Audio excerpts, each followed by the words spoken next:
الحمد للہ وکفا وسلام علی عبادہ الذین اصطفى اما بعد اعوذ باللہ من الشیطان الرجیم بسم اللہ الرحمن الرحیم یوم لا ینفع مال ولا بنون الا من اتی اللہ بقلب سلیم سبحان ربک رب العزۃ عما یصفون وسلام علی المرسلین والحمد للہ رب العالمین اللہم صل علی سیدنا محمد وعلی آل سیدنا محمد وبارک وسلم۔ یوم لا ینفع مال ولا بنون، قیامت کے دن نہ مال کام آئے گا نہ بیٹے کام آئیں گے، الا من اتی اللہ بقلب سلیم، جو شخص سنورا ہوا دل لایا وہ دل اسے کام آئے گا۔ انسان کی زندگی میں 3 دن بہت اہم ہوتے ہیں۔ جس دن بچہ دنیا میں پیدا ہوتا ہے اس دن شیطان بچے کو مس کرتا ہے۔ اگر کوئی نیک آدمی پاس ہو تو اس سے بچے کی تحنیک بھی کروانی چاہیے اور ایک کان میں اذان اور دوسرے میں اقامت بھی کروانی چاہیے، اس کی برکت ہوتی ہے بچے کو۔ اور دوسرا اہم دن وہ جب بندہ اس دنیا سے آخرت کے سفر پہ روانہ ہوتا ہے، موت آتی ہے۔ اللہ کرے کہ اس دن بھی کوئی اللہ کا ولی پاس ہو جو ہمیں کلمے کی تلقین کر دے، یاد دہانی کر دے۔ اور تیسرا اہم دن وہ جب سارے انسان اپنے رب کے سامنے قیامت کے دن کھڑے ہوں گے۔ یہ 3 دن ہماری زندگی کے بڑے اہم دن ہیں۔ اس لیے عیسیٰ علیہ السلام نے فرمایا تھا والسلام علیہ یوم ولدت ویوم اموت ویوم ابعث حیا۔ تو جو آیت مبارکہ پڑھی گئی اس میں تیسرے دن کا تذکرہ ہے کہ قیامت کے دن نہ مال کام آئے گا نہ بیٹے کام آئیں گے۔ یہ کیوں کہا گیا؟ اس لیے کہ اکثر لوگوں کو دھوکہ ہوتا ہے کہ مال سے دنیا کے کام سنور جاتے ہیں۔ بہت سارے کام سنورتے ہیں، ہر کام نہیں سنورتا۔ آپ خود سوچئے کہ مال سے انسان کتاب تو خرید سکتا ہے، علم تو نہیں خرید سکتا۔ مال سے انسان اچھا کھانا تو خرید سکتا ہے، اچھی صحت تو نہیں خرید سکتا۔ مال سے انسان کسی کی چاپلوسی کو تو خرید سکتا ہے، کسی کے دل کی محبت کو تو نہیں خرید سکتا۔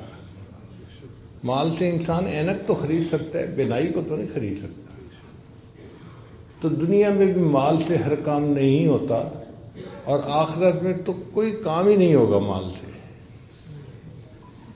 اور کچھ لوگوں کو بیٹوں کا بھی بڑا ناز ہوتا ہے، میرے 5 بیٹے ہیں، ایک مجسٹریٹ ہے، ایک DCO ہے، ایک فلاں ہے، ایک فلاں ہے، ایک فلاں ہے۔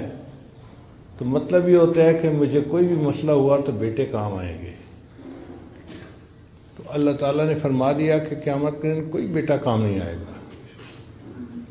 پھر سوال پیدا ہوتا ہے کہ کیا چیز کام آئے گی؟ اللہ فرماتے ہیں الا من اتی اللہ بقلب سلیم، جو شخص سنورا ہوا دل لایا وہ دل اسے کام آئے گا۔ اس آیت مبارکہ سے پتہ چلتا ہے کہ اللہ تعالیٰ دلوں کے بیوپاری ہیں، بندے سے دل مانگتے ہیں۔ اے میرے بندے تو دل کو صاف کر کے میرے پاس آ جا تو میں تجھے قبول فرما لوں گا۔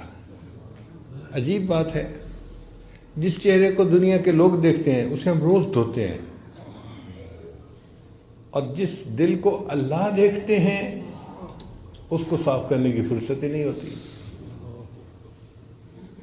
ایک عورت روزانہ 2 گھنٹے اپنے گھر میں لگاتی ہے گھر کو صاف کرنے کے لیے، جھاڑو دیتی ہے، ویکیوم کلینر سے صاف کرتی ہے، ڈسٹنگ یہ وہ، گھر کو چمکا دیتی ہے۔ کوئی پوچھے کہ آپ نے اتنی مشقت کیوں اٹھائی، اتنا ٹائم کیوں لگایا؟ اور یہ اگر گھر گندا ہوگا تو خامن مجھ سے ناراض ہو جائے گا۔ اگر ایک عام گھر کے گندا ہونے سے خامن ناراض ہوتا ہے تو یہ دل تو اللہ رب العزت کا گھر ہے، اگر یہ گندا ہوگا تو اللہ تعالیٰ بھی ناراض ہوں گے۔ چنانچہ حدیث مبارکہ ہے، اللہ تعالیٰ ارشاد فرماتے ہیں کہ لا یسعنی ارضی ولا سمائی، نہ میں زمینوں میں سماتا ہوں نہ میں آسمانوں میں سماتا ہوں، میں مومن بندے کے دل میں سما جاتا ہوں۔ تو مومن کا دل اللہ کا گھر ہے، اللہ کا کوٹھا ہے۔ اس دل کو صاف رکھنا یہ ہماری ذمہ داری ہے۔ طالب علم کے ذہن میں سوال پیدا ہوتا ہے کہ جب یہ دل اللہ کا گھر ہے تو اللہ اسے خود ہی صاف کر لے، ہمیں کیوں حکم دیا صاف کرنے کا؟ علماء نے جواب دیا کہ جب گھر کسی کو استعمال کے لیے کرائے پہ دیا جائے تو گھر کو صاف رکھنا مالک کی ذمہ داری نہیں ہوتی، کرایہ دار کی ذمہ داری ہوتی ہے۔ اس لیے دنیا میں اللہ نے ہمیں حکم دیا، میرے بندو تم میرے گھر کو صاف رکھو، اور اگر تم گھر کو گندہ رکھو گے تو پھر میں بھی تم سے ناراض ہو جاؤں گا۔ یہ دل انسان کا عجیب ہے۔ نبی اسلام نے ارشاد فرمایا ان فی جسد بنی آدم لمضغہ، بنی آدم کے جسم میں گوشت کا ایک لوتھڑا ہے، اذا فسدت فسد الجسد کلو، جب وہ بگڑتا ہے تو پورے جسم کے اعمال بگڑ جاتے ہیں، اور جب وہ سنورتا ہے تو پورے جسم کے اعمال سنور جاتے ہیں۔ الا وہی القلب، جان لو اس کا نام دل ہے۔ تو دل کے سنورنے سے انسان سنورتا ہے اور دل کے بگڑنے سے انسان بگڑتا ہے۔ اس لیے ہمیں چاہیے کہ ہم اپنے دلوں پر محنت کریں اور اس کو سنواریں۔ آپ بتائیے، اگر آپ دودھ لینے کے لیے جائیں اور برتن کے اندر گندگی لگی ہو تو کیا دودھ دینے والا دودھ دے دے گا؟ وہ کہے گا میاں صاف برتن لاؤ تب میں اس میں دودھ ڈالوں گا۔ جب دودھ ڈالنے والا گندے برتن میں دودھ ڈالنا پسند نہیں کرتا، اللہ تعالیٰ بھی انسان کے گندے دلوں میں اپنے نور کو ڈالنا پسند نہیں فرماتے۔ وہ بھی کہتے ہیں میرے بندو ذرا اس کو چمکاؤ، اس کو ذرا صاف کرو۔ اب اس دل کو صاف کرنا یہ ہماری ذمہ داری ہے۔ یہ دل کیسے صاف ہوتا ہے؟ ذکر سے صاف ہوتا ہے۔ فکر کی گندگی فکر سے دور ہوتی ہے۔ حدیث مبارکہ میں ہے کہ جب بندہ گناہ کرتا ہے تو دل پہ داغ لگ جاتا ہے، نیکی کرتا ہے تو دھل جاتا ہے وہ داغ، اور اگر پھر گناہ کرتا ہے تو اور داغ لگ جاتے ہیں، حتیٰ کہ داغ لگتے لگتے لگتے وہ دل بالکل ہی سیاہ ہو جاتا ہے۔ آج ہم اپنے دلوں کا جائزہ لیں تو ہمیں ایسے ہی نظر آئے گا کہ اتنے گناہ کیے کہ اب یہ دل سیاہ ہو گیا۔ پھر یہ دل سخت ہو جاتا ہے۔ جب ایک طویل مدت غفلت کی گزر جائے نا، اس کا نتیجہ یہ نکلتا ہے کہ دل سیاہ ہو جاتا ہے، دل سخت ہو جاتا ہے۔ زمین کا معاملہ بھی ایسی ہے، اگر کسی زمین پر کاشت نہ کی جائے لمبا عرصہ تو زمین سخت ہو کے بیکار ہو جاتی ہے۔ یہ دل کی زمین بھی ایسی ہے، اس پر محنت نہ کی جائے تو یہ غفلت کی وجہ سے دل سخت ہو جاتا ہے۔ بنی اسرائیل کے بارے میں اللہ فرماتے ہیں فَطَالَ عَلَيْهِمُ الْأَمَدُ فَقَسَتْ قُلُوبُهُمْ، ان پر ایک طویل مدت غفلت کی گزر گئی، ہم نے ان کے دلوں کو سخت کر دیا۔ تو غفلت کا لمبا عرصہ گزر جائے تو دل سخت ہو جاتا ہے، اور پھر اتنا سخت ہوتا ہے کہ پتھر سے بھی آگے نکل جاتا ہے۔ اللہ فرماتے ہیں ثُمَّ قَسَتْ قُلُوبُكُم مِّن بَعْدِ ذَلِكَ فَهِيَ كَالْحِجَارَةِ أَوْ أَشَدُّ قَسْوَةً، یہ پتھر بلکہ پتھروں سے بھی زیادہ سخت ہو گئے۔ اور پھر دلیل دی فَإِنَّ مِنَ الْحِجَارَةِ لَمَا يَتَفَجَّرُ مِنْهُ الْأَنْهَارُ، کہ پتھروں میں سے چشمے جاری ہو جاتے ہیں، اور بعض ایسے پتھر ہیں کہ جو اللہ کے خوف سے کانپ اٹھتے ہیں۔ وَإِنَّ مِنْهَا لَمَا يَهْبِطُ مِنْ خَشْيَةِ اللَّهِ، اے انسان جب تیرا دل پتھر ہوتا ہے یہ اللہ کے خوف سے نہیں کانپتا، یہ پتھروں سے بھی پرے پار ہو جاتا ہے، پتھر سے بھی زیادہ سخت ہوتا ہے۔ اب ہم سوچیں، ہم اپنے سینوں میں دل لیے پھر رہے ہیں یا اپنے سینوں میں سل لیے پھر رہے ہیں؟ ایک شخص حسن بصری رحمۃ اللہ کے پاس آیا، حضرت پتہ نہیں ہمیں کیا ہو گیا، ہمارے دل سو گئے۔ تو حسن بصری رحمۃ اللہ نے پوچھا بھئی کیا کہہ رہے ہو ہمارے دل سو گئے؟ کہنے لگا حضرت آپ درس قرآن دیتے ہیں، ہمارے دلوں پہ کوئی اثر ہی نہیں ہوتا اس کا۔ تو حضرت نے فرمایا اگر تمہاری یہ حالت ہے نا کہ درس قرآن سے دل پہ اثر نہیں ہوتا تو یہ نہ کہو دل سو گئے، بلکہ تم یوں کہو کہ دل مو گئے، مر گئے۔ اس نے حیران ہو کے پوچھا کہ حضرت کیا دل مر بھی جاتے ہیں؟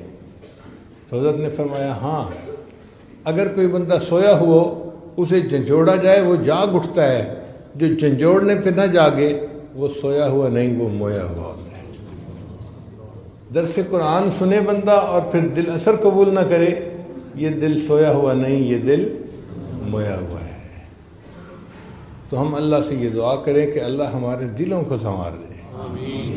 اللہ نے قیامت کے دن دلوں کو دیکھنا ہے۔ ان اللہ لا ينظر الى صورکم ولا الى اموالکم، اللہ تعالیٰ نہیں دیکھتے تمہاری شکلوں صورتوں کو اور نہیں دیکھتے تمہارے مال پیسے کو، وَلَٰكِن يَنظُرُ إِلَىٰ قُلُوبِكُمْ وَأَعْمَالِكُمْ، اللہ تمہارے دلوں کو دیکھتے ہیں، تمہارے اعمال کو دیکھتے ہیں۔ ہم اللہ کا ذکر اتنا کریں کہ ہمارا دل اللہ کی محبت سے بھر جائے، لبریز ہو جائے، ایسی زندگی ہو کہ اللہ دل میں آ جائے، اللہ دل میں سما جائے، بلکہ سچ عرض کروں کہ اللہ دل میں چھا جائے، ایسی زندگی ہو، پھر اللہ تعالیٰ بندے سے خوش ہوتے ہیں۔ ہاں اس بندے نے میرے گھر کو صاف کیا اور اپنے دل کو نور سے بھر لیا۔ علماء نے ایک عجیب بات لکھی ہے، وہ فرماتے ہیں کہ اگر کسی گھر میں یا کمرے میں جاندار کی تصویر ہو تو حدیث مبارکہ میں آتا ہے کہ وہاں رحمت کا فرشتہ نہیں آتا۔ اگر کسی گھر میں کمرے میں جاندار کی تصویر ہے اس میں رحمت کا فرشتہ نہیں آتا تو جس دل میں کسی غیر کی تصویر ہوگی اس دل میں اللہ کی رحمت کیسے آئے گی پھر؟ اور آج دلوں میں تو پتہ نہیں کس کس کی تصویریں پڑی ہوئی ہیں۔ ما هذه التماثيل التي انتم لها عاكفون، یہ دل صنم خانہ بن گیا، بت خانہ بن گیا، سچ عرض کروں ہمارا دل گند خانہ بن گیا۔ تو اس دل کو صاف کیجئے اور محنت کیجئے، یہ ہماری زندگی کا مقصد ہے۔ کھانا کمانا، گھر بار بیوی بچے، یہ ضروریات زندگی ہیں۔ مقصد زندگی انسان کا اپنے دل کو سنوارنا ہے تاکہ سنوار کے قیامت کے دن اللہ کے سامنے پیش ہو اور اللہ اپنے اس بندے سے راضی ہو جائیں کہ ہاں میرے بندے تو اپنے دل میں میری محبت کو بھر کے لایا ہے۔ قرآن مجید میں اللہ تعالیٰ ارشاد فرماتے ہیں ان اللہ اشتری من المؤمنین انفسهم واموالهم بان لهم الجنہ، اللہ نے ایمان والوں سے ان کی جانوں اور مالوں کو جنت کے بدلے خرید لیا ہے۔ اب ذرا طالب علم توجہ فرمائیں کہ اللہ نے یہ نہیں فرمایا کہ میں نے مومن کے جان اور مال کے بدلے جنت کو بیچ دیا ہے، اس لیے کہ بیچنے کی دو صورتیں ہوتی ہیں، یا تو بندہ حاجت مند ہوتا ہے، مجبور ہو کے گھر بیچ دیا، گاڑی بیچ دی، پلاٹ بیچ دیا، یا پھر اس کو زیادہ فائدے کی توقع ہوتی ہے۔ 50 لاکھ کا پلاٹ خریدا تھا، 2 کروڑ قیمت لگے، چلو جی بیچ دیتے ہیں۔ اور یہ دونوں صورتیں اللہ کے بارے میں ممکن ہی نہیں، نہ اللہ کو کوئی حاجت ہے، نہ اللہ کو کسی سے فائدے کی توقع ہے، اس لیے اللہ تعالیٰ نے بیچنے کا لفظ ہی نہیں لگایا۔ اللہ کیوں بیچے بھائی؟ بات ہی اور طرح سے کی کہ میں نے جنت کے بدلے میں مومن کے جان اور مال کو خرید لیا ہے۔ اب بات تو سمجھ آ گئی کہ خریدنے کا لفظ کیوں کیا، لیکن طالب علم کے ذہن میں ایک اور اشکال پیدا ہوتا ہے کہ بھئی انسان کے پاس ذرا بھی پیسے ہو نا فالتو تو سب سے پہلی چیز جو وہ خریدتا ہے نا وہ اپنا گھر ہوتا ہے۔ سب سے پہلے گاڑی نہیں خریدتا یا کچھ اور نہیں خریدتا، گھر خریدتا ہے۔ جی کرائے سے جان چھوٹے، اپنا گھر ہونا چاہیے۔ تو جب اللہ تعالیٰ خریدنا چاہتے تھے تو دل کا تو کہیں تذکرہ ہی نہیں کیا۔ اللہ نے فرمایا کہ میں نے مومن سے ان کے جان اور مال کو جنت کے بدلے خرید لیا ہے، تو دل کا تذکرہ کیوں نہیں کیا؟ مفسرین نے اس کا بھی جواب لکھا انہوں نے فرمایا کہ اللہ نے کہا میرے بندے تیرا دل تو میرے لیے وقف ہو چکا، اور جو وقف کی جائیداد ہوتی ہے نا اس کی بیع و شراء کی اجازت نہیں ہوتی، وہ تو وقف ہے۔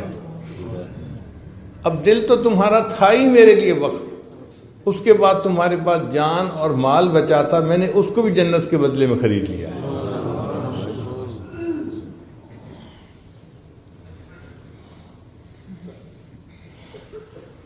اب یہ دل کیسے سنورے؟ اس دل کے اندر بہت دنیا بسی ہوئی ہے، مال کی محبت، اولاد کی محبت، بیوی کی محبت، پتہ نہیں کسی دوست کی محبت، یہ محبت، کتنی محبتیں ہیں جو اس دل میں بسی ہوئی ہیں، ان کو نکالنا پڑے گا۔ جب یہ محبتیں دل سے نکل جائیں گی نا اور دل بالکل خالی ہو جائے گا تو یہ دل بالکل صاف ہو جائے گا۔ لیکن ان محبتوں کو کیسے نکالیں؟ اس کا طریقہ یہ ہے کہ اللہ کا ذکر کثرت کے ساتھ کرے۔ دل میں جتنی غیر کی محبتیں ہوتی ہیں نا، ماں سوا کی محبتیں ہوتی ہیں، سب نکل جاتی ہیں۔ چنانچہ مفسرین نے ایک عجیب نقطہ لکھا ہے۔ حضرت اقبال تھانوی رحمۃ اللہ اپنی تفسیر بیان القرآن میں لکھتے ہیں کہ قرآن مجید کی ایک آیت ہے، ان الملوک اذا دخلوا قریۃ افسدوها وجعلوا اعزۃ اہلها اذلہ۔ ملکہ بلقیس کو جب سلیمان السلام کا پیغام پہنچا تو اس نے اپنے ایم این اے جو تھے ان سے مشورہ کیا کہ مجھے کیا کرنا چاہیے، تو انہوں نے جواب دیا فانظری ماذا تأمرین، ملکہ صاحبہ قدم بڑھائیے ہم تمہارے ساتھ ہیں۔ یہ پرانی رسم ہے، مگر وہ سمجھدار عورت تھی۔ اس نے کہا کہ دیکھو، جب بادشاہ کسی بستی میں داخل ہوتے ہیں افسدوہا، وہاں فساد مچا دیتے ہیں، وجعلوا اعزۃ اہلہا اذلہ، اور جو وہاں معزز ہوتے ہیں نا ان کو ذلیل کر کے باہر نکال دیا کرتے ہیں۔ تو میں سلیمان السلام سے لڑائی نہیں کروں گی، میں خود جاؤں گی اور دیکھوں گی کہ وہ کس حال میں ہے۔ تو حضرت تھانوی رحمۃ اللہ فرماتے ہیں یہ تو اس آیت کے ہیں ظاہری معنی، مگر اس میں ایک بہترین تمثیل بھی موجود ہے۔ وہ تمثیل کیا کہ اگر ملوک سے مراد اللہ کا نام لے لیا جائے، مالک الملک کا نام، اور قریہ سے مراد یہ دل کا قریہ، دل کی بستی لے لی جائے، تو پھر اس آیت کا مفہوم یہ بنے گا ان الملوک اذا دخلوا قریۃ، جب اللہ کا نام انسان کے دل کے اندر داخل ہوتا ہے افسدوہا، انقلاب مچا دیتا ہے، وجعلوا اعزۃ اہلہا اذلہ، اور دنیا جو اندر معزز بنی ہوتی ہے اس کو ذلیل کر کے باہر نکال دیا کرتا ہے۔ تو اللہ کا ذکر کثرت سے کرنے سے دل کے اندر سے ما سوا کی محبتیں نکل جاتی ہیں اور انسان کا دل اللہ کی محبت کے لیے خالی ہو جاتا ہے۔ چنانچہ حضرت اقدس تھانوی رحمۃ اللہ کے خلیفہ تھے حضرت خواجہ مجذوب رحمۃ اللہ علیہ، انہوں نے ایک شعر کہا، وہ حضرت تھانوی رحمۃ اللہ کو اتنا پسند آیا کہ فرمایا اگر میں صاحب استطاعت ہوتا تو 1,00,000 روپیہ اس شعر کے کہنے والے کو انعام کے طور پہ دے دیتا۔ یہ وہ زمانہ تھا جب استاد کی تنخواہ 2 روپے اور 3 روپے ہوتی تھی۔ آپ سوچئے جب 2 روپے اور 3 روپے مہینے کی تنخواہ ہو تو 1,00,000 روپے کی کیا قیمت ہوگی۔ تو حضرت نے فرمایا کہ میں ان کو 1,00,000 انعام دے دیتا۔ اور وہ شعر کیا تھا؟ بہت مختصر، انہوں نے کہا ہر تمنا دل سے رخصت ہو گئی، ہر تمنا دل سے رخصت ہو گئی، اب تو آجا اب تو خلوت ہو گئی۔ تو اللہ یہی چاہتے ہیں کہ میرا بندہ خلوت پیدا کر لے اپنے دل میں، پھر میں اس کے دل میں اپنا بسیرا کر لوں گا۔ ہم بیت اللہ کو بیت اللہ کیوں کہتے ہیں؟ کیا اللہ تعالیٰ وہاں رہتے ہیں؟ نہیں، اللہ تعالیٰ کی تجلیات ذاتیہ کا وہاں پر ورود ہوتا ہے، اس لیے اس کو بیت اللہ کہتے ہیں۔ تو جب مومن اپنے دل کو سنوارتا ہے نا تو مومن کے دل پر بھی اللہ تعالیٰ کی تجلیات وارد ہوتی ہیں۔ کتنی بڑی نعمت ہے۔ اور یہ چیز کوئی عام سی نہیں ہے، معمولی سی بات نہیں ہے، یہ اللہ کی بڑی نعمت ہے کہ کسی جگہ پر اللہ کی تجلی آئے۔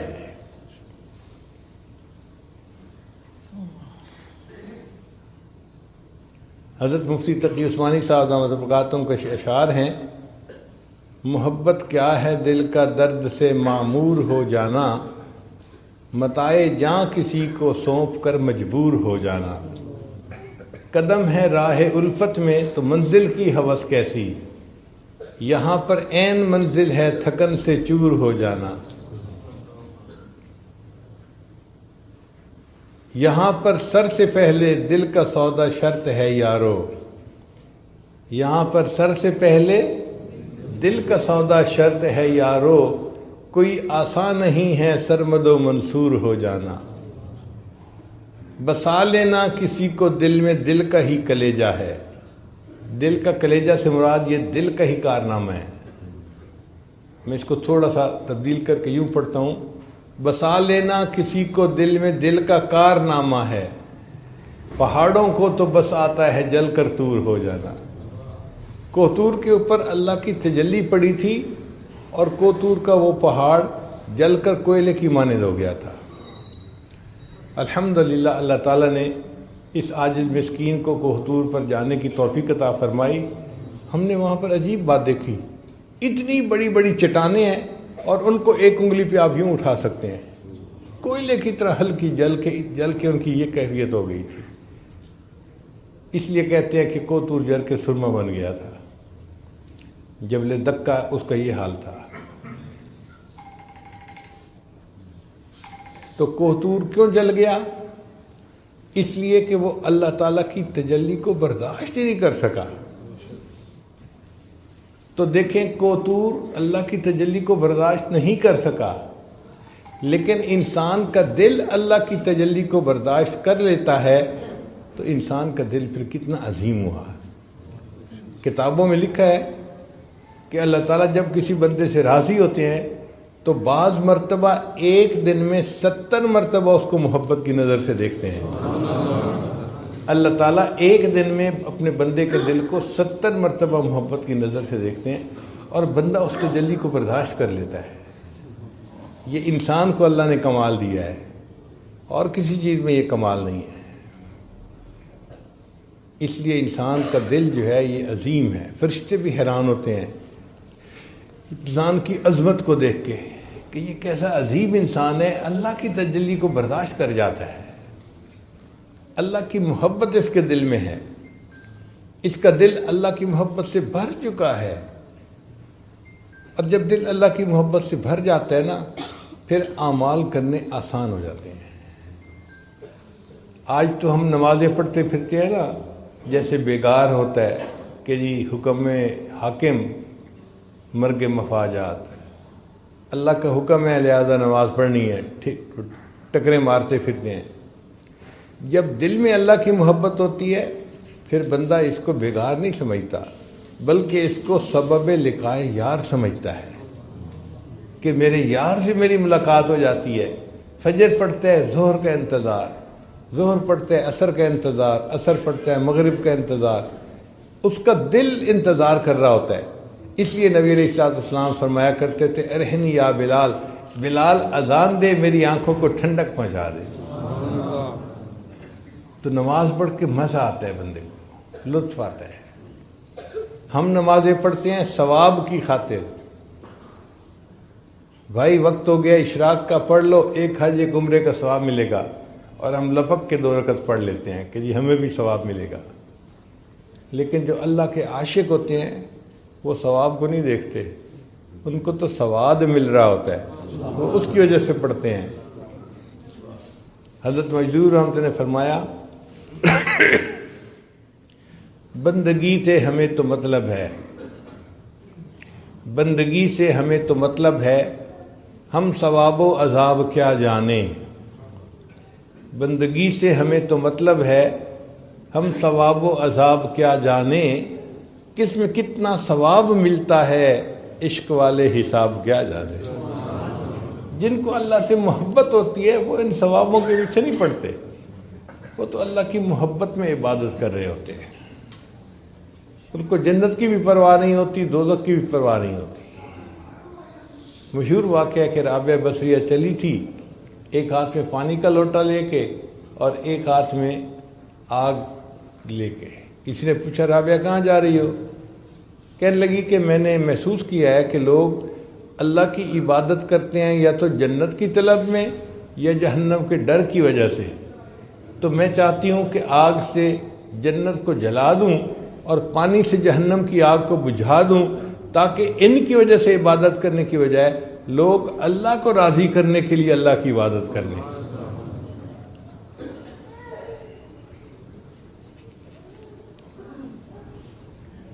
آج اگر کسی سے محبت ہو اس کو پھلوں کی ٹوکری بھیجنی ہو تو اس کو بھی گفٹ پیک کرواتے ہیں، حالانکہ پھلوں کی ٹوکری ہے، کوئی اتنی قیمتی بھی نہیں ہے، مگر گفٹ پیک اس لیے کرواتے ہیں کہ جب محبوب کے ہاتھ میں پہنچے تو اسے اچھی لگے۔ بالکل اسی طرح جب مومن کے دل میں اللہ کی محبت بھر جاتی ہے، وہ بھی اپنی نمازوں کو خشوع و خضوع کے ساتھ گفٹ پیک کر کے اللہ کے پاس بھیجتا ہے کہ میری یہ نماز اللہ کے پاس پہنچے تو میرے مالک کو پسند آ جائے۔ پھر انسان اعمال کرتا ہے اللہ کو راضی کرنے کے لیے۔ محبت عجیب چیز ہے۔ سیدہ صدیقہ رضی اللہ تعالیٰ عنہ بیٹھی ہوئی تھی اور کچھ ریال دھو رہی تھی، سکے تھے، دھو رہی تھی ان کو۔ نبی نے سامنے دیکھا تو فرمایا عائشہ تم یہ پیسے دھو کیوں رہی ہو؟ اے اللہ کے حبیب صلی اللہ علیہ وسلم، میں نے آپ کی مبارک زبان سے سنا ہے کہ جو بندہ اپنا مال اللہ کے راستے میں خرچ کرتا ہے تو سوالی یعنی مانگنے والے کے ہاتھ میں جانے سے پہلے وہ پیسے اللہ کے ہاتھ میں پہنچ جاتے ہیں۔ تو جب سے میں نے یہ سنا، میں نے جس پیسے کو صدقہ کرنا ہوتا ہے نا، میں اسے دھو دیتی ہوں تاکہ صاف پاک یہ پیسہ میرے اللہ کے ہاتھ میں پہنچے۔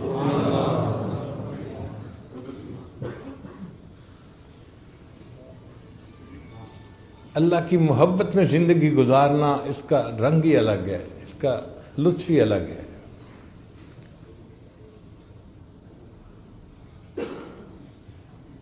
ایک نقطہ یہ بھی سمجھ لیجئے کہ محبت کی ابتدا بندے سے نہیں ہوتی، اللہ کی طرف سے ہوتی ہے۔ جب بھی کوئی بندہ اللہ سے محبت کرتا ہے نا، اس کا مطلب یہ کہ اللہ نے اس سے محبت کی، اب یہ اللہ سے محبت کر رہا ہے۔ یحبہم ویحبونہ، اللہ قرآن میں فرماتے ہیں کہ اللہ ان سے محبت کرے گا، وہ اللہ سے محبت کریں گے۔ تو اللہ کی طرف سے محبت پہلے ہوتی ہے اور بندے کی طرف سے بعد میں ہوتی ہے۔ تو اگر ہم اللہ سے محبت کر رہے ہیں تو ابتدا کدھر سے ہوئی؟ اگر اللہ نہ چاہتے تو ہم پتہ نہیں کہاں بھٹک رہے ہوتے۔ اگر یہ نعمت ملی ہے تو عنایت کی نظر کس کی ہوئی؟ اللہ کی ہوئی۔ کسی شاعر نے عجیب اشعار کہے ہیں، بے خود کیے دیتے ہیں انداز حجاب آنا، آ دل میں تجھے رکھ لوں اے جلوے جانانا۔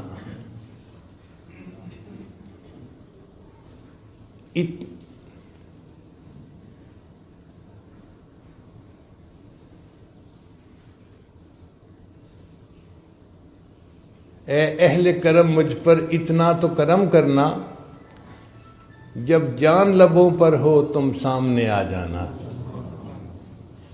پھر اگلا شعر بڑا عجیب ہے، کیوں آنکھ ملائی تھی، کیوں آگ لگائی تھی۔ جب کسی سالک کے اوپر قبض کی کیفیت طاری ہو نا اور کچھ کیفیات نہ محسوس ہو رہی ہوں، اس وقت اس شعر کو پڑھے بندہ تنہائی میں بیٹھ کے تو عجیب مزہ آتا ہے۔ کیوں آنکھ ملائی تھی، کیوں آگ لگائی تھی، اب رخ کو چھپا بیٹھے کر کے مجھے دیوانہ۔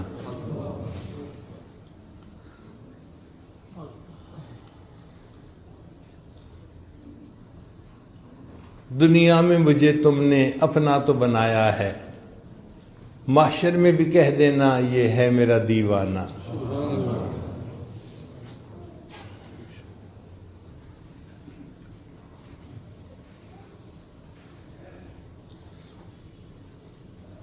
کیا لطف محشر میں شکوے کیے جاؤں، کیا لطف محشر میں شکوے کیے جاؤں، وہ ہنس کے کہے جائیں دیوانہ ہے دیوانہ۔ اللہ کی ایسی محبت ہو کہ جب اللہ کے دربار میں پہنچیں تو اللہ بھی یہ کہہ دیں یہ میرا دیوانہ تھا، یہ مجھ سے محبت کرنے والا میرا بندہ تھا۔ ایسی اللہ کی محبت دل میں آ جائے۔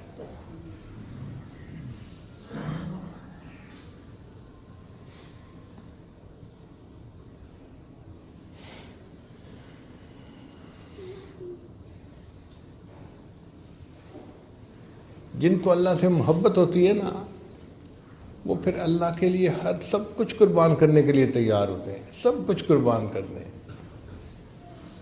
ان کے اوپر آزمائشیں آتی ہیں، مشقتیں آتی ہیں، لیکن وہ اس کو محبوب کی طرف سے عطیہ سمجھتے ہوئے خوش ہو کے قبول کرتے ہیں۔ ان کی زبان پہ شکوے نہیں ہوتے۔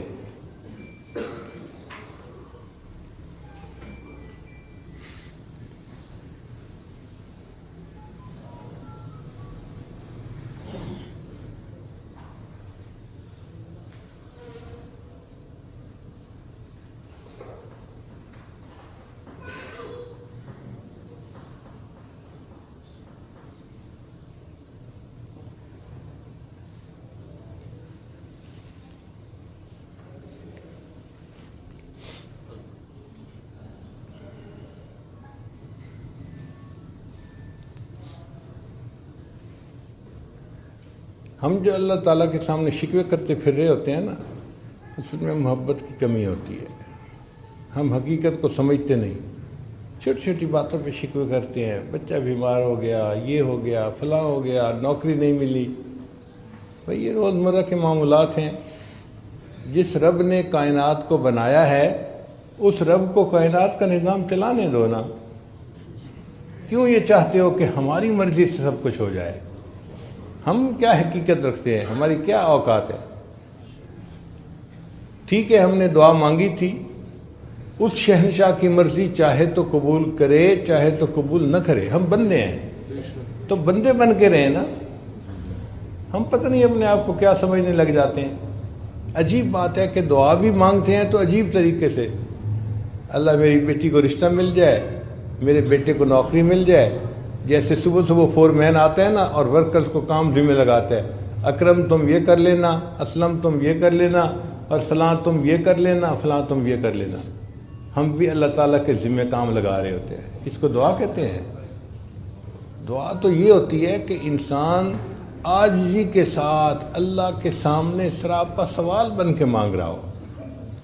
جس فقیر نے 1 روپیہ مانگنا ہوتا ہے وہ کتنا لجاجت سے مانگتا ہے، ہاتھ بھی کانپ رہے ہوتے ہیں، کپڑے بھی پھٹے ہوئے پہنے ہوتے ہیں، شکل بھی مسکین بنائی ہوتی ہے، اور الفاظ کا چناؤ بھی ایسا ہوتا ہے کہ دل پہ اثر ہوتا ہے، اور وہ 1 روپیہ مانگ رہا ہے۔ ہم نے تو اللہ سے اللہ کو مانگنا ہے، تو ہمیں اللہ کے سامنے کتنی آہذاری کرنے کی ضرورت ہے۔ مگر یہ چیز محبت سکھاتی ہے، محبت نہ ہو تو سمجھ نہیں آتی۔ اس لیے اللہ تعالیٰ سے دعا مانگیں، اے اللہ ہمیں اپنی محبت عطا فرما دیجیے۔ نبی علیہ السلام نے دعا سکھائی، اللہم انی اسألک حبک، اے اللہ میں آپ سے آپ کی محبت کا سوال کرتا ہوں۔ آج ایسے نوجوان بہت نظر آئیں گے جو اللہ تعالیٰ سے گھر مانگتے ہیں، بیوی مانگتے ہیں، اولاد مانگتے ہیں، نوکری مانگتے ہیں۔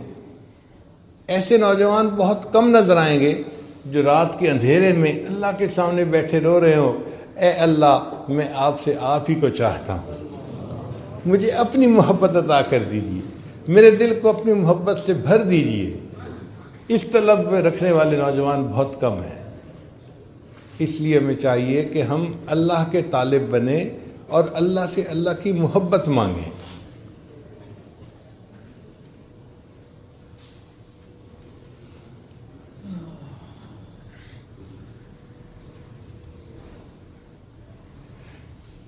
اردو کے چند اشعار تو میں نے آپ کو سنائے، اب میں آپ کو فارسی کے بھی چند اشعار سنا دوں۔ یہ اشعار ہیں امیر خسرو رحمۃ اللہ علیہ کے، لیکن کیا غضب کے اشعار ہیں کہ انسان حیران ہو جاتا ہے۔ جان ز تن بردی و در جانی ہنوز. اے محبوب آپ نے میرے بدن سے جان تو نکال دی اور خود میری جان بن کے رہ گئے. جان ز تن بردی و در جانی ہنوز درد ہا دادی و درمانی ہنوز. اے محبوب آپ نے مجھے درد تو عطا کی مگر اس کے درد کی دوا بھی تو آپ خود ہی ہیں. آشکارا سینام بے شگافتی. اے محبوب آپ کے پلکوں کے تیر نے میرے سینے کو چیر کے رکھ دیا. آشکارا سینام بے شگافتی ہم چنا در سینہ پنہانی ہنوز. اور اس چیرے ہوئے سینے میں اے محبوب آپ ہی تو چھپ کے بیٹھے ہوئے ہیں. ملک دل کر دی خراب از تیغ ناز. اے محبوب آپ نے ناز کی تلوار سے میرے دل کے ملک کو خراب کر دیا. خراب سے کیا مراد؟ پہلے دنیا کی محبت تھی، بیوی کی محبت تھی، فلاں کی محبت تھی، فلاں کتنی محبتیں تھیں، دل آباد تھا. تیرے ناز کی تلوار ایسی چلی کہ سب محبتیں دل سے نکل گئیں تو دل تو ویران ہو گیا نا. ملک دل کر دی خراب از تیغ ناز و اندری ویران سلطانی ہنوز. اور اس ویرانے میں اے محبوب ابھی بھی حکمرانی تو آپ ہی کی ہے تو یہ ویرانہ، لیکن اس ویرانے میں حکمرانی کس کی ہے؟ اور آخری شعر تو بہت ہی لاجواب ہے. فرماتے ہیں قیمت خود ہر دو عالم گفتئی. اے محبوب آپ نے اپنے وصل کی قیمت دو عالم رکھی ہے کہ دنیا اور آخرت کی کوئی خواہش نہیں ہونی چاہیے. قیمت خود ہر دو عالم گفتئی نرخ بالا کن کے ارزانی ہنوز. اے محبوب قیمت بڑھا دیجئے، آپ نے تو بہت سستی قیمت لگائی ہے، میں اس سے زیادہ قیمت دینے کے لیے تیار ہوں. تو جن کے دل میں اللہ کی محبت ہوتی ہے وہ تو اللہ کی خاطر سب کچھ قربان کرنے کے لیے تیار ہوتے ہیں. ان کا بس یہ دل چاہتا ہے کہ کاش اللہ کی محبت کرنے والوں میں ہمارا نام بھی شامل ہو جائے.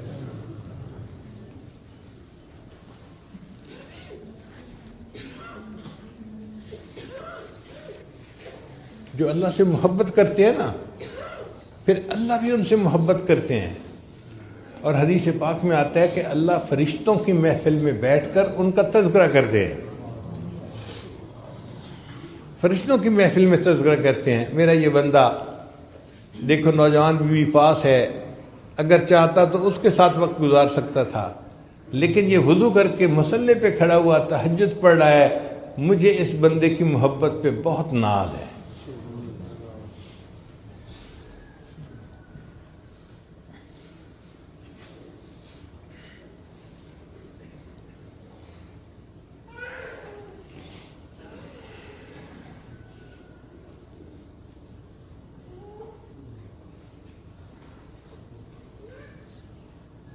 تیرے عشق نے مجھے غم دیا،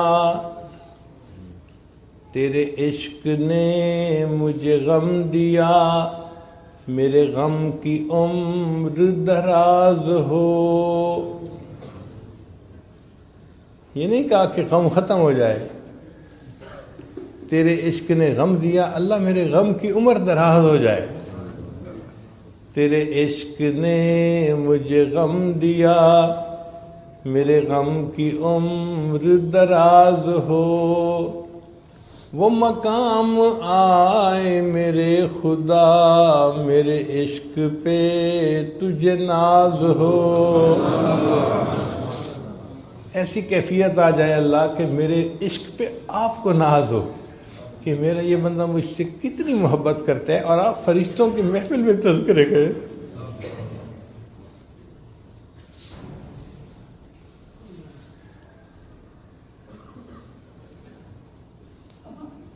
تو جب اللہ کی محبت دل میں بھر جاتی ہے تو بندہ ہر وقت اللہ کی محبت میں اپنا وقت گزارتا ہے. 24 گھنٹے اللہ کی محبت میں وقت گزارتا ہے.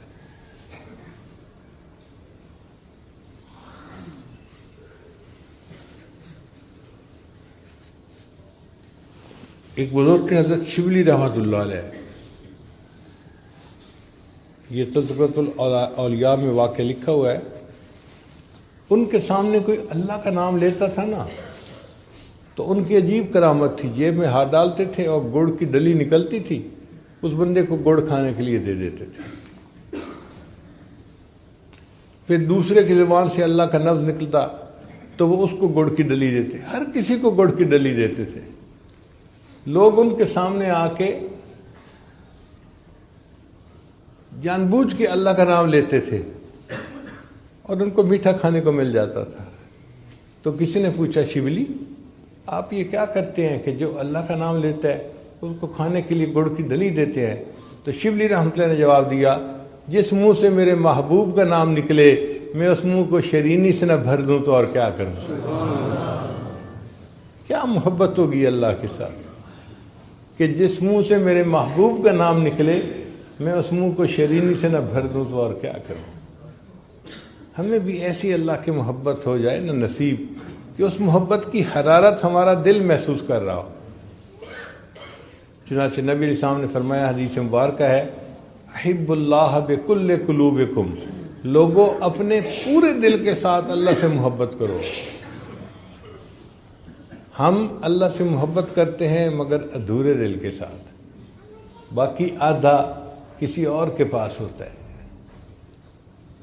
اللہ تعالیٰ فرماتے ہیں نہیں مجھے یہ شراکت پسند نہیں ہے، سب کو نکالو اس دل میں سے اور اس دل کو فقط میرے لیے خالی کر دو، تب میں تم سے راضی ہو جاؤں گا.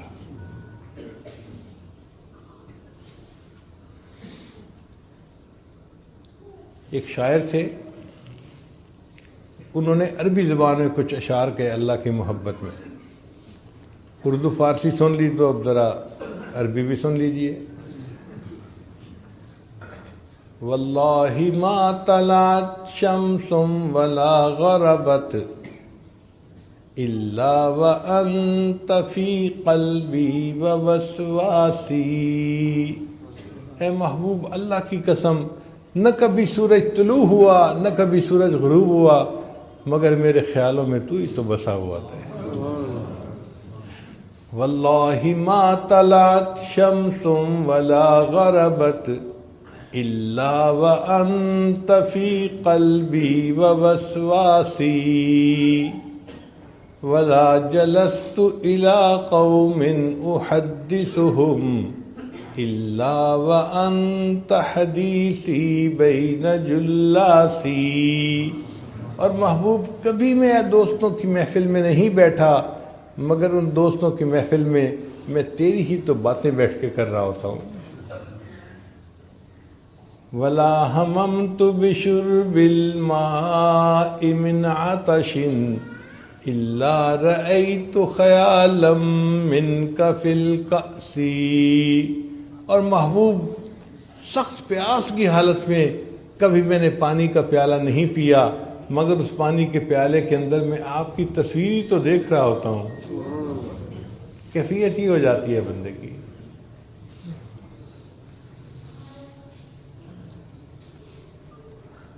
کاش کہ ہمیں بھی اللہ تعالیٰ کی یہ محبت ملے اور ہم بھی زندگی کے چند لمحے گزاریں اس محبت میں ڈوب کے.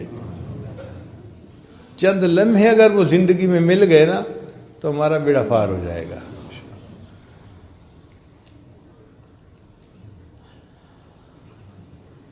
چنانچہ علماء نے لکھا ہے کہ اگر کوئی بندہ محبت کے ساتھ ایک مرتبہ اللہ کا نام لے، محبت کے ساتھ ایک مرتبہ اللہ کا نام لے، اس عمل کی وجہ سے یہ بندہ کبھی نہ کبھی جہنم سے نکال کے جنت میں بھیج دیا جائے گا. ایک مرتبہ جس نے زندگی میں محبت سے اللہ کا نام لیا. اب ذرا آپ بھی محبت سے اللہ کا نام کہہ کے دیکھیے، اللہ اللہ اللہ. شاعر نے کہا تہلکا سا مچا دیتی ہے عرش آسمانی میں، تہلکا سا مچا دیتی ہے عرش آسمانی میں، جوانی جب محبت سے خدا کا نام لیتی ہے. جوان آدمی جب محبت سے اللہ کا نام لیتا ہے نا اللہ کا عرش بھی کانپ جاتا ہے۔ اللہ اس نوجوان سے بہت خوش ہوتے ہیں جو اللہ کی محبت میں ڈوب کے اللہ کا نام لے رہا ہو۔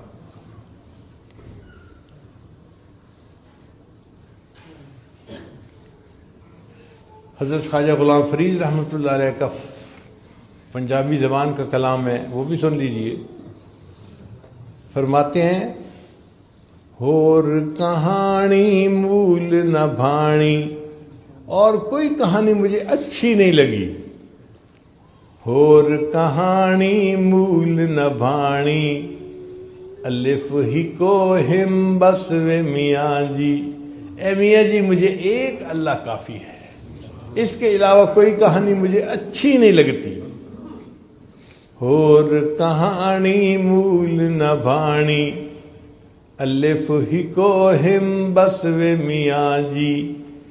بیتے دی میں کلوڑ نہ کائی، الف سے اللہ، بس مجھے الف کی ضرورت ہے، اس کے علاوہ جس کو ہم ما سوا کہتے ہیں نا، اس کو وہ بیٹے کہہ رہے ہیں کہ مجھے بیٹے کی کوئی ضرورت نہیں ہے۔ اور کہانی مول نہ بھاڑی، الف ہی کو ہم بس وے میاں جی۔ بیٹے دی میں کلوڑ نہ کائی، الف لے دل کھس وے میاں جی۔ اے میاں جی الف اللہ نے تو مجھ سے میرا دل ہی چھین لیا ہے۔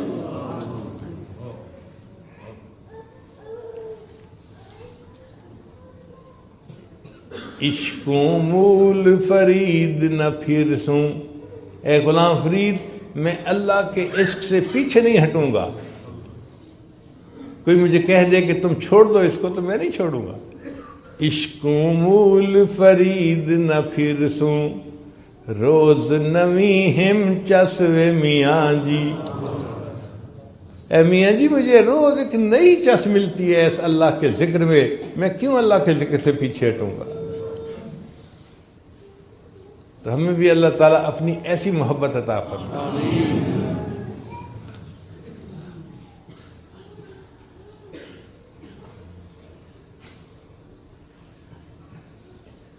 امام غزالی رحمۃ اللہ نے لکھا ہے کہ قیامت کے دن اللہ تعالیٰ ایک فرشتے کو فرمائیں گے اعلان کرو کہ مجھ سے محبت کرنے والے کہاں ہیں؟ تو فرشتہ اعلان کرے گا اللہ سے محبت کرنے والے عرش کے قریب ہو جائیں، تو کھربوں کھربوں کھربوں لوگ ہوں گے وہ اللہ تعالیٰ کے عرش کے قریب ہو جائیں گے۔ فرشتہ پوچھے گا بھئی تم اللہ سے محبت کرنے والے ہو، اس کی دلیل کیا ہے؟ وہ کہیں گے کہ ہم تو دنیا میں اللہ کی محبت میں زندگی گزارتے تھے، ہم جماعت میں وقت لگاتے تھے، ہم ذکر مراقبے کرتے تھے، ہم تو ختم نبوت کے لیے کام کرتے تھے، ہم تو فلاں کے لیے زندگی گزارتے تھے، پوری زندگی ہم نے اس لیے گزار دی، تو ہم تو اللہ سے محبت کرنے والے ہیں، اس لیے رات کے آخری پہر میں ہم اٹھ کے تہجد پڑھتے تھے اور اللہ کے سامنے دامن پھیلا کے بیٹھتے تھے، ایک ایک سنت پر محبت کے ساتھ عمل کرتے تھے۔ میں نے اپنے بیٹے کو حافظ بنایا، ایک بیٹے کو عالم بنایا، بیٹی کو عالمہ فاضلہ بنایا، پوری اولاد کو دین میں نے پڑھنے کے لیے لگا دیا، یہ میری اللہ سے محبت کی دلیل ہے۔ تو جب وہ یہ کہیں گے تو فرشتوں کو اللہ فرمائیں گے میرے فرشتوں یہ سچ کہہ رہے ہیں کہ انہوں نے اپنا سب کچھ دین کے لیے لگا دیا اور یہ میرے محبوب میرے انتظار میں، میرے دید کی انتظار میں یہ زندگی گزار کے آئے، اب ان کو کہہ دو کہ مجھے ان سے حساب لیتے ہوئے حیا آتی ہے، یہ جاؤ دنیا یہ جنت میں بلا حساب داخل ہو جائیں۔ تو جو اللہ سے محبت کرنے والے ہوں گے اللہ ان سے حساب کتاب نہیں لیں گے۔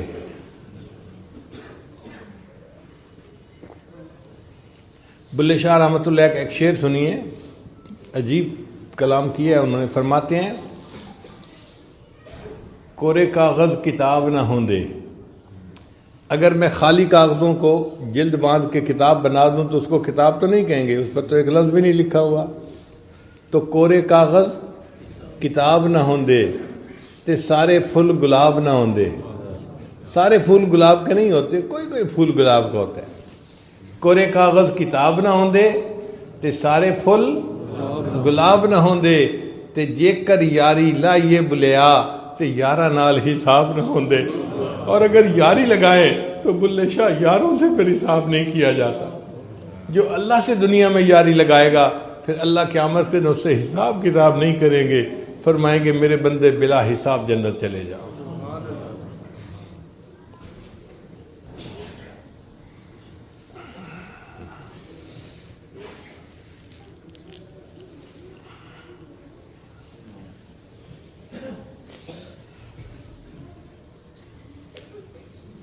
مسجد کا جو نام ہے مسجد مولانا احمد علی لاہوری، تو یہ بزرگ بھی وہ تھے جو اللہ سے محبت کرنے والے ہیں۔ آج دیکھو اللہ نے ان کا نام بھی جو ہے نا وہ سلامت رکھا ہوا ہے، اور ان کا کام بھی سلامت رکھا ہوا ہے۔ ہم نے کتابوں میں پڑھا کہ حضرت لاہوری رحمۃ اللہ علیہ کثیر البکا تھے۔ کثیر البکا کا مطلب اللہ کا خوف غالب رہتا تھا اور بڑا جلدی آنکھوں سے آنسو آ جاتے تھے، بہت جلدی رو پڑتے تھے،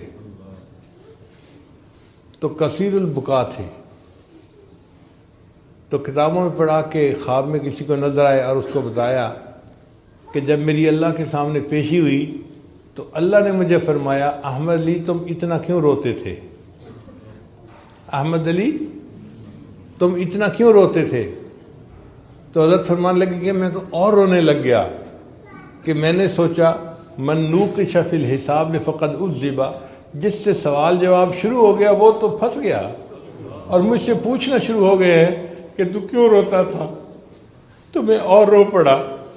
تو اللہ نے فرمایا احمد علی تم آج بھی رو رہے ہو، آج تو تمہارے انعام کا دن ہے، ہم نے تمہاری بھی بخشش کر دی، اور جس قبرستان میں تمہیں دفن کیا گیا قبرستان کے سارے موتا کی بخشش کر دی۔ تو اللہ سے محبت کرنے والا بندہ جس قبرستان میں دفن ہو جائے قبرستان کے تمام مردوں کی بخشش کا ذریعہ بن جاتا ہے۔